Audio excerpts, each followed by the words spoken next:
തട്ടിക്കുട്ടി ഉണ്ടാക്കിയ വരട്ട്, വെളുത്തുള്ളി ഇഞ്ചി പേസ്റ്റ്, കുരുമുളക് പൊടിയാണ്, ഇത്തിരി മല്ലിപ്പൊടി, മഞ്ഞൾപ്പൊടി,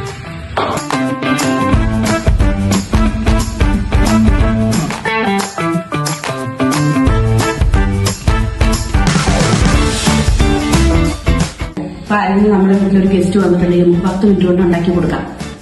ഉള്ളി വേണ്ട, പച്ചമുളക് വേണ്ട, ബാക്കിയെല്ലാം ചേർത്തിട്ടുണ്ട്. ഈ വെള്ളം ഒന്നും ഒഴിക്കണ്ട, ഇതിങ്ങനെ തന്നെ വെച്ച് പെട്ടെന്നൊരു വരട്ട്.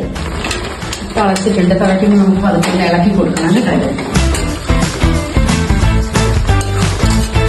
ഇത്തിരി വെളിച്ചെണ്ണയും കൂടെ ഒഴിച്ചു കൊടുക്കാം. അല്ല, നല്ല മണം വരുന്നുണ്ട്. റെഡിയായി കേട്ടോ. ഇതാണ് പെരട്ട് റെഡി.